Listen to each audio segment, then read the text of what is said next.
इंसान को इंसान का ही खून मुंह लग जाए तो इससे खतरनाक बात क्या होगी।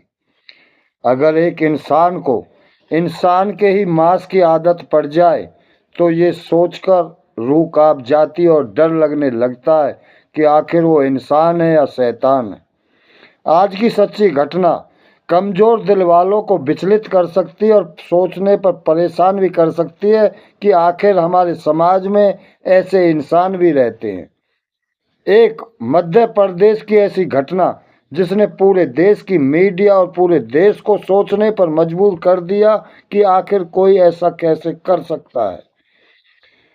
एक पत्रकार जो परिवार से गायब हो जाता है, लेकिन जब पुलिस उसके कातिल तक पहुंचती है तो वो एक सरपंच का भाई निकलता है। लेकिन वो पत्रकार का कातिल ही नहीं, उसके साथ साथ 12 लोगों को मारकर अपनी कढ़ाई में पकाकर खा जाता है। और जब इस अपराधी की पोल खुलती है और जब ये पुलिस की पकड़ में आता है, जब लोगों के सामने इसकी सच्चाई आती है तो लोगों के पैरों तले जमीन खिसक जाती है, क्योंकि इसने जो वाक्य पुलिस को सुनाया वो डरावना ही इतना था। दोस्तों, आज की सच्ची घटना में ऐसा क्या हुआ इस पत्रकार के साथ, इस नरभक्षी ने आखिर ऐसा क्यों किया। इस घटना की पूरी सच्चाई जानने के लिए आप हमारा वीडियो अंत तक जरूर देखिएगा। स्वागत है आपका क्राइम स्टोरी पर। और दोस्तों, वीडियो को शेयर जरूर करें और चैनल को सब्सक्राइब भी कर लें। दोस्तों, आज की सच्ची घटना मध्य प्रदेश के आमदा गांव का रहने वाला एक राजकुमार बिष्ट, जो पेशे से पत्रकार था, अपनी पत्नी परवा और अपने एक बेटे जिसकी उम्र 2 साल की होती है उसके साथ बड़ी राजी खुशी रहता था। और वो अपनी पत्नी से अक्सर कहा करता था कि मैं एक दिन ऐसा बड़ा काम करूंगा कि लोग मेरी तारीफ करेंगे और पूरी मीडिया में, पूरे अखबारों में मेरा ही फोटो होगा। लेकिन वो ऐसा क्या बड़ा काम करेगा, वो अपनी पत्नी को ये नहीं बता रहा था। लेकिन वो ऐसा अपनी पत्नी से बार बार बोलता था।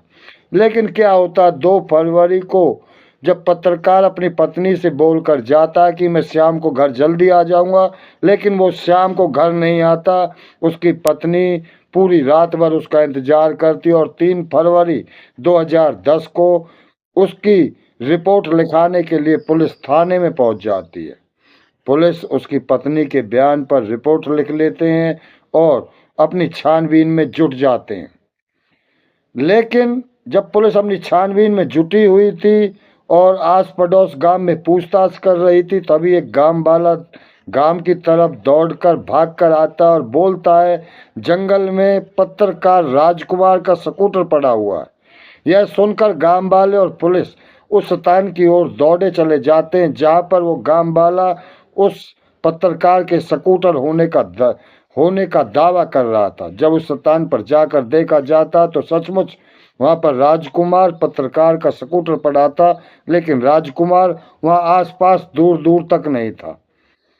इसके बाद पुलिस और गांव वाले उस जंगल में काफी छानबीन करते हैं, लेकिन राजकुमार का वहां कहीं कोई अता पता नहीं चलता।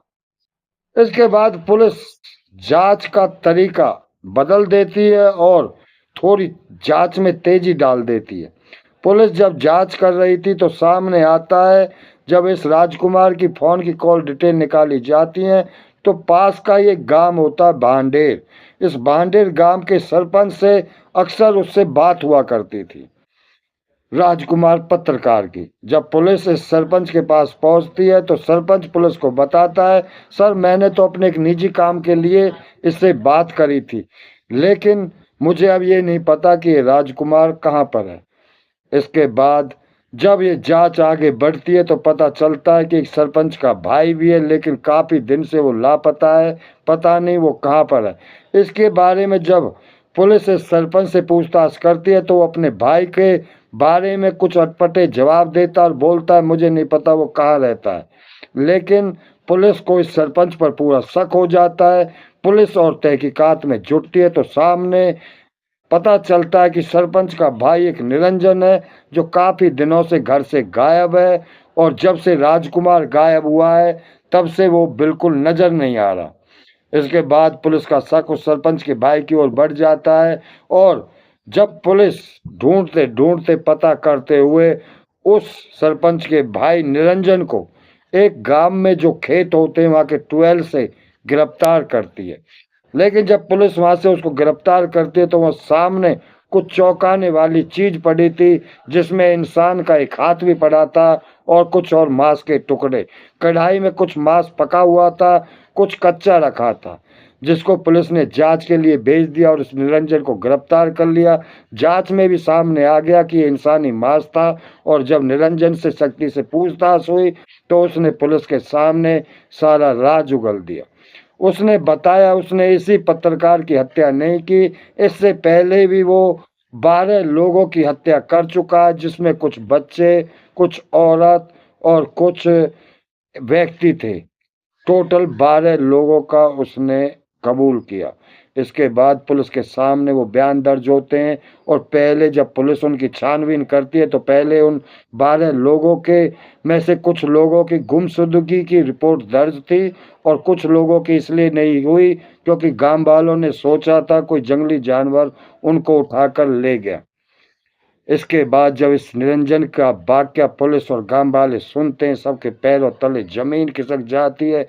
क्या कोई इंसान इतना गंदा हो सकता है जिसके मुंह इंसान का मांस लग चुका हो? तो ऐसा इंसान समाज के लिए कितना खतरनाक था। पुलिस अब इस अपराधी को सजा दिलाने के लिए भरपूर प्रयास कर रही है, लेकिन अभी तक इस अपराधी को सजा नहीं मिल पाई और अभी इसका केस कोर्ट में ही विचाराधीन चला हुआ है। अब देखते हैं इस नरभक्षी को हमारा कानून कितनी कड़ी सजा देता है। लेकिन हमारे कानून को ऐसे लोगों को बड़ी कड़ी से कड़ी सजा देने का प्रावधान भी है और ऐसे अपराधी को मिलनी भी चाहिए, क्योंकि ऐसे अपराधी समाज के लिए घातक होते हैं। दोस्तों, आपकी इस घटना के बारे में क्या राय है? अपनी राय कमेंट बॉक्स में जरूर लिखना और बताना इसमें किसकी गलती थी। इस नरभक्षी ने इतना आतंक मचाया कि 12 लोगों को ये अपनी जीव या अपने स्वाद के लिए उनका परिवार उजाड़ दिया। ऐसे इस सरपंच के भाई निरंजन को क्या सजा होनी चाहिए? अपनी राय कमेंट बॉक्स में ज़रूर लिखना। दोस्तों, अगर आपको हमारी वीडियो अच्छी लगे इन्हें शेयर किया करें, चैनल सब्सक्राइब करें। कल हम एक सच्ची घटना के साथ फिर आएंगे। जब तक के लिए जय हिंद, जय भारत।